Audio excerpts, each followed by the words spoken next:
Hay una pregunta que nadie quiere hacerse en voz alta, porque lo más seguro es que la respuesta no sea de tu gusto y posiblemente te incomode. ¿Cuándo fue la última vez que buscaste a Dios de verdad? Y no me refiero a la oración automática de 2 minutos antes de cerrar los ojos por la noche cuando vas a dormir, ni tampoco a la súplica de emergencia cuando el médico te da una noticia que no esperabas, y ni mucho menos el gracias Señor de protocolo antes de sentarte en la mesa para comer. Hablo de buscarlo, con hambre, con sed, como si tu vida dependiera literalmente de ese encuentro, porque si tienes que pensarlo más de 3 segundos para responder, ya tienes tu respuesta. Y aquí está el problema real, el que nadie está señalando.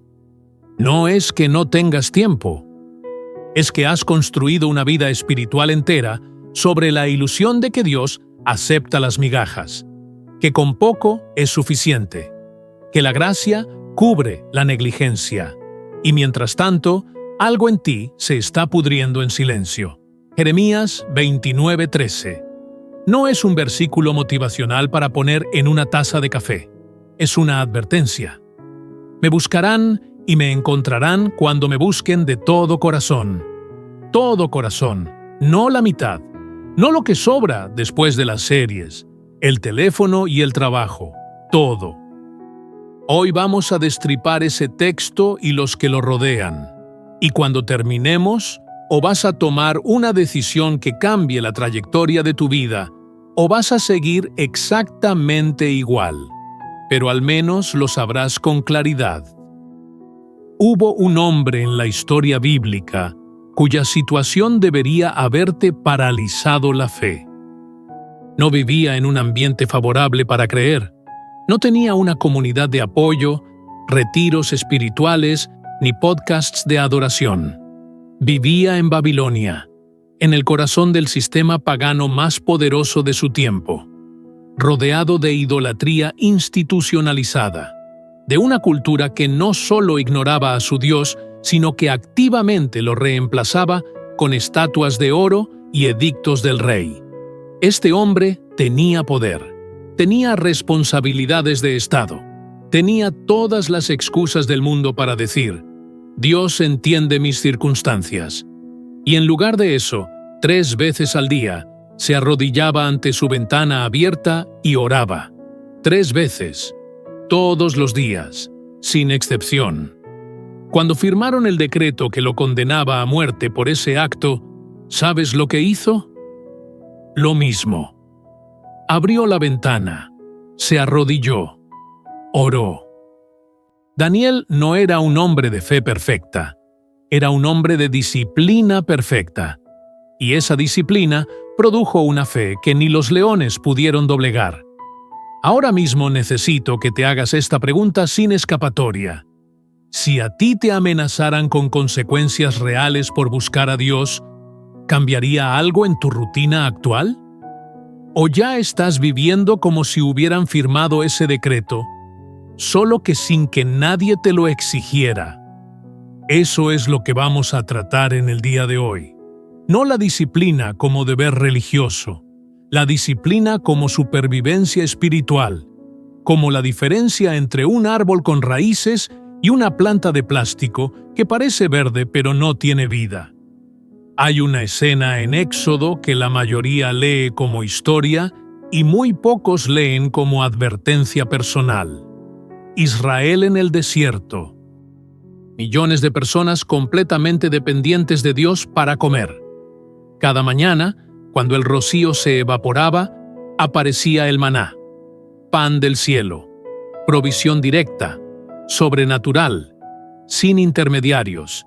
Pero había una regla que Dios estableció desde el primer día: recójanlo cada mañana. No acumulen para mañana. No intenten hacer reservas. Lo que no se recoge hoy no sirve mañana. ¿Por qué? Porque el maná almacenado se pudría, se llenaba de gusanos, se volvía exactamente lo contrario de lo que era. En lugar de alimento, se convertía en descomposición, Dios no era arbitrario con esa regla. Estaba enseñando algo que 2000 años después seguimos sin entender del todo. La provisión espiritual no se puede almacenar. La experiencia de Dios que tuviste en aquella conferencia hace 3 años no te alimenta hoy. El fuego que sentiste en aquel retiro no te sostiene en esta semana. La revelación que recibiste en ese momento de crisis no te da sabiduría para esta decisión. Necesitas maná fresco. Palabra fresca. Encuentro nuevo.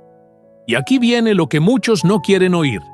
Cuando llevas días, semanas, meses sin buscar a Dios de manera real, no es que estés simplemente algo débil espiritualmente. Es que estás comiendo maná podrido. Estás intentando sostener tu fe con experiencias que ya se descompusieron. Y eso explica cosas que quizás llevas tiempo sin entender de tu propia vida. ¿Por qué caes en la misma tentación una y otra vez? ¿Por qué tu paz desaparece ante el primer problema? ¿Por qué tus decisiones siguen siendo mediocres? ¿Por qué tu matrimonio, tu familia, tus relaciones más cercanas cargan el peso de una versión tuya que no tiene nada que dar? El diagnóstico no es falta de voluntad, es malnutrición espiritual crónica. Jesús, en Juan 6:35, dice algo que parece simple y es devastador. Yo soy el pan de vida. El que a mí viene, nunca tendrá hambre. Pero nota lo que dice justo antes del resultado. El que a mí viene, no el que pensó en venir, no el que tuvo buenas intenciones, el que viene. Acción, movimiento, decisión ejecutada. El maná no llegaba a la tienda de nadie, había que salir a recogerlo. Suscríbete ahora si este canal no está en tu lista, porque lo que vamos a ver a partir de aquí es lo que la mayoría de contenido cristiano en YouTube nunca te va a decir, precisamente porque incomoda demasiado. La pregunta real no es si tienes tiempo para buscar a Dios. La pregunta es si tienes tiempo para seguir sin hacerlo. Porque el precio de la ausencia espiritual no se paga en el altar. Se paga en los lugares donde más te importa. En tu familia, en tus decisiones, en tu capacidad de sostenerte cuando el suelo se mueve. ¿Estás recogiendo maná hoy o estás desayunando con lo que quedó de la semana pasada? Necesito decirte algo que probablemente nadie en tu círculo cercano te va a decir porque tienen miedo de parecer radicales. La generación cristiana más cómoda de la historia es también la más débil, la más confundida y la que produce menos transformación real en el mundo que la rodea. Y no es coincidencia. Hemos tomado la gracia de Dios y la hemos convertido en una doctrina de permiso. Dios me ama como soy. Verdad. Completamente verdad. Pero Dios te ama demasiado para dejarte exactamente como estás. Esa es la segunda mitad del versículo que nadie cita. Lucas 9:23. Jesús no sugiere, no invita amablemente, no ofrece una opción entre otras. Si alguno quiere venir en pos de mí, niéguese a sí mismo, tome su cruz cada día y sígame. Cada día, no cuando tengas ánimo, no cuando las circunstancias sean favorables. Cada día. Esto es un llamado a disciplina diaria, a negación diaria, a una decisión que se renueva todas las mañanas, porque ayer ya se gastó. Ahora, cuando vives esto de verdad, algo pasa. La gente habla. Te llaman intenso, fanático. Dicen que estás exagerando, que te tomaste demasiado en serio, algo que no merece tanto compromiso. Te juzgan por levantarte temprano a orar mientras ellos duermen. Te señalan por no ver lo que todos ven, por no ir a donde todos van, por tener prioridades que ya no encajan con las suyas. Grábate esto, lo que el mundo llama fanatismo, el cielo lo llama obediencia. Lo que tus conocidos llaman exageración, Dios lo llama consagración, y Apocalipsis 3, 15 a 16 es uno de los textos más duros de todo el Nuevo Testamento, precisamente porque no va dirigido a los paganos ni a los enemigos declarados de la fe. Va dirigido a la iglesia. Yo conozco tus obras, que ni eres frío ni caliente. Ojalá fueses frío o caliente. Pero por cuanto eres tibio, te vomitaré de mi boca. Dios prefiere el frío al tibio. ¿Entiendes lo que eso significa? Que la tibieza es más peligrosa que la apostasía declarada. Porque el tibio no siente urgencia. El tibio cree que está suficientemente bien. El tibio ha encontrado el equilibrio perfecto entre el mundo y el Evangelio. Y ese equilibrio es exactamente lo que Dios rechaza. Ahora la pregunta incómoda, y quiero que la respondas con honestidad antes de seguir leyendo. ¿Cuántas horas pasas en el teléfono al día? No lo que crees, lo que dice la pantalla de tiempo de uso. 3 horas, 4, 5, y no hay 30 minutos para Dios. No es un problema de tiempo. Es un problema de prioridades disfrazado de problema de tiempo. Y mientras sigas llamándolo problema de tiempo, nunca vas a resolverlo, porque el tiempo no es lo que falta. Si puedes levantarte para el gimnasio, puedes levantarte para orar. Si puedes quedarte despierto viendo una serie hasta la 1 de la mañana, puedes leer la Biblia. Si tienes disciplina para la dieta, para el trabajo, para el ejercicio, tienes la misma capacidad de disciplina para buscar a Dios.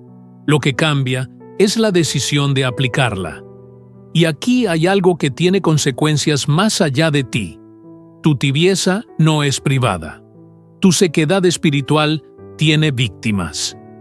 Los matrimonios que están al borde del quiebre no siempre llegan ahí por traiciones dramáticas. Muchos llegan ahí porque ninguno de los dos estaba buscando a Dios con la suficiente profundidad como para tener algo real que aportar. Los hijos que se alejan de la fe no siempre lo hacen porque alguien los confrontó con el ateísmo.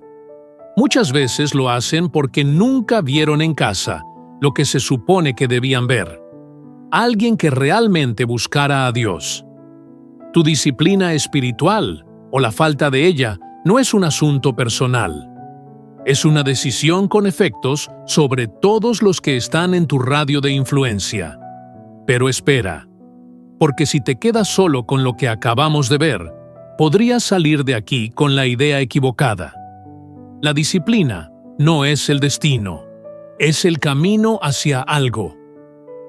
Porque hay creyentes que tienen toda la estructura del mundo: horario fijo, lugar sagrado, Biblia subrayada, diario espiritual. Y siguen secos, siguen vacíos, siguen funcionando con la energía de alguien que está cumpliendo una obligación, no de alguien que está bebiendo de una fuente. La diferencia no está en la frecuencia, está en la posición. Y ahí es donde el Salmo 1 lo cambia todo. Salmo 1, uno de los textos más citados de toda la Escritura, y quizás uno de los menos comprendidos en su imagen central. Será como árbol plantado junto a corrientes de aguas, que da su fruto en su tiempo, y su hoja no cae, y todo lo que hace prosperará.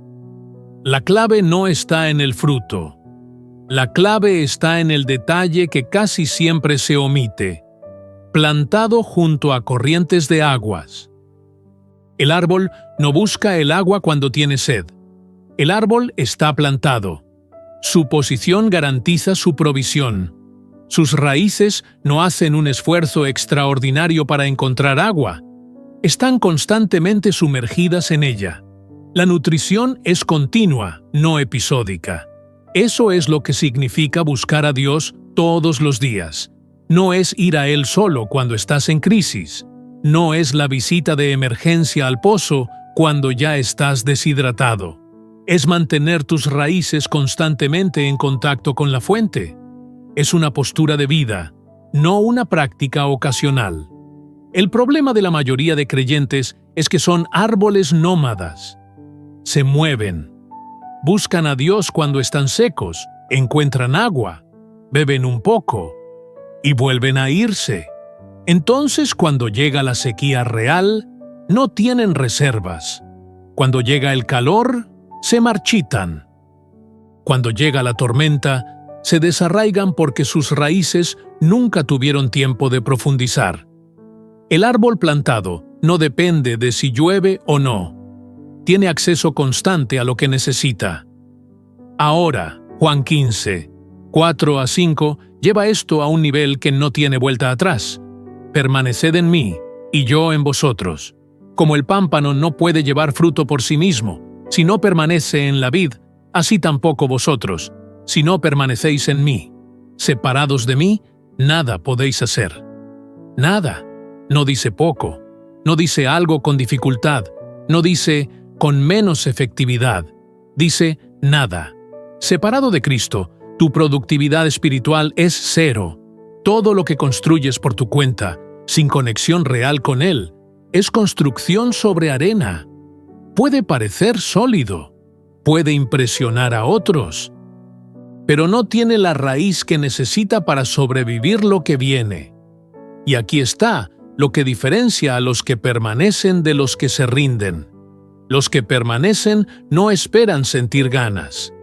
Han entendido que la conexión con Dios funciona como la respiración, no como el apetito. No esperas tener ganas de respirar. Respiras porque si no lo haces, mueres. Cuando llegas a ese nivel de comprensión, la disciplina deja de ser un esfuerzo. Se convierte en instinto. Hay creyentes que llevan décadas así. Pasan tormentas y siguen en pie. Enfrentan pérdidas devastadoras y su fe no se fragmenta. Atraviesan desiertos y su gozo no desaparece. No porque sean superhombres espirituales, sino porque están plantados. Sus raíces llevan años profundizando, y cuando el viento arrecia, lo que hay debajo los sostiene. ¿Quieres saber en qué categoría estás? Responde esto con honestidad. Cuando llega la crisis, ¿tu primer impulso es el pánico o la oración? Cuando tienes una decisión importante, ¿consultas primero a la gente o primero a Dios? Cuando recibes una bendición, ¿tu primer instinto es publicarlo o agradecerlo en privado? Tus respuestas instintivas, las que llegan antes de que tengas tiempo de editarlas, revelan si estás plantado o si eres un visitante ocasional de la presencia de Dios. Escribe en los comentarios el nombre de alguien por quien vas a interceder hoy, porque parte de estar plantado junto a las corrientes es convertirte en fuente para otros. Los que nunca se secan no retienen el agua, la distribuyen. La mayoría de la enseñanza sobre buscar a Dios se estructura así. Busca a Dios y recibirás bendiciones, milagros, puertas abiertas, provisión sobrenatural. Y sí, hay verdad en eso, pero es la parte más superficial de la verdad. Y quedarse solo en esa capa es lo que produce creyentes que buscan a Dios como si fuera una máquina expendedora. Introduces oración, extraes resultado. La recompensa real de buscar a Dios todos los días no es lo que recibes, es en quien te conviertes. Moisés subía constantemente al monte. Cada vez que bajaba, su rostro resplandecía. Literalmente. La gloria de Dios se había impregnado en él a tal grado que la gente no podía mirarlo directamente y él tenía que cubrirse con un velo. No bajaba con más riquezas. No bajaba con una lista de peticiones contestadas. Bajaba transformado. La esencia de Dios había quedado marcada en su apariencia física. Esa es la imagen, no la del creyente que recibe cosas de Dios, la del creyente que sale de la presencia de Dios llevando algo de ella. 2 Corintios 3:18. Nosotros todos, mirando a cara descubierta como en un espejo la gloria del Señor, somos transformados de gloria en gloria, en la misma imagen, de gloria en gloria, progresivo, acumulativo. Cada encuentro deja algo, y la suma de esos encuentros a lo largo del tiempo produce una transformación que ningún esfuerzo humano puede replicar. Tu carácter cambia, tus reacciones cambian, la manera en que procesas el dolor cambia, la manera en que amas cambia. Y esto no es producto de tu disciplina, tu voluntad, tu esfuerzo por ser mejor persona. Es producto de haber estado en la presencia de alguien que transforma todo lo que toca. La gente empieza a notarlo, no porque tú lo anuncies, sino porque hay algo en ti que no tiene explicación racional. Paz, donde debería haber ansiedad. Gozo, donde debería haber amargura. Claridad, donde debería haber confusión.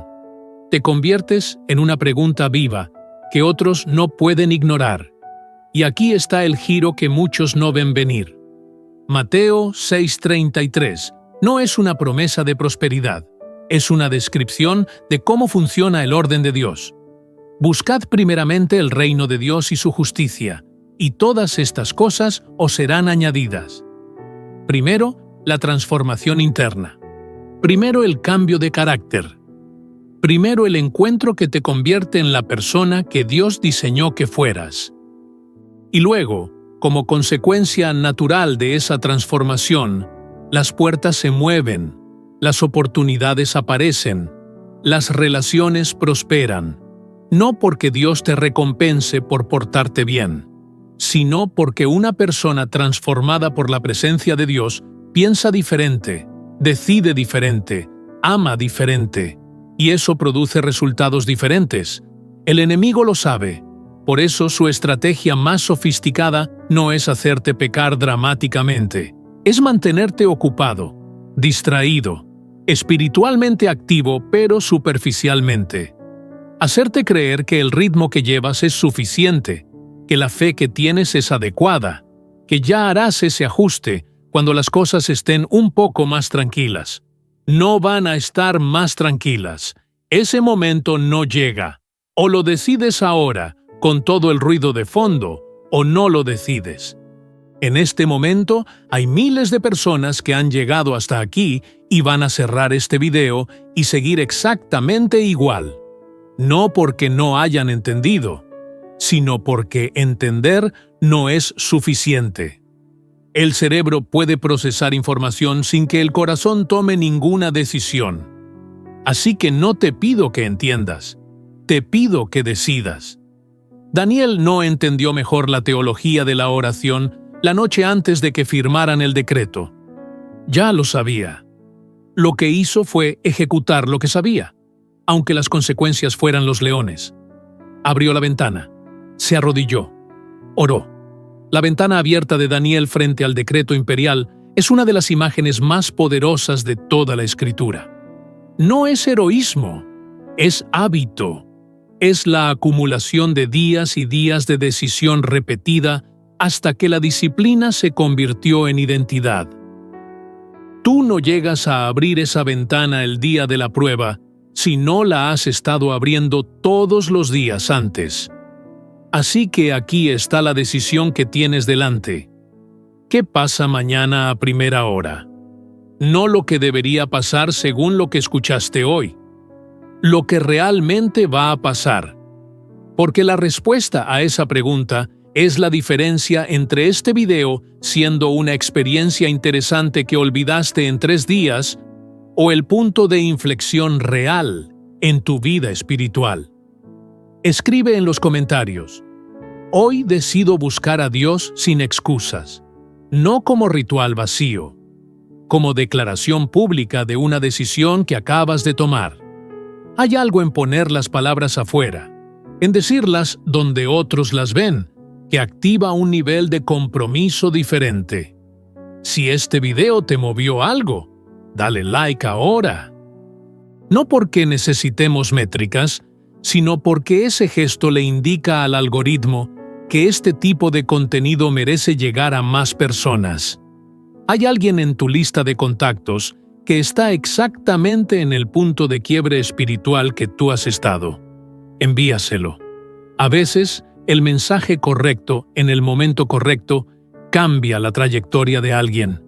Y si no estás suscrito, el canal se llama Fe con Espinas. Destripamos textos, no los domesticamos. Cada video en este canal está diseñado para llevarte más profundo, no para hacerte sentir cómodo. Si eso es lo que buscas, este es tu lugar. La misericordia de Dios es nueva cada mañana. El maná cae todos los días. La pregunta es si mañana vas a salir a recogerlo. Te veo en el siguiente video.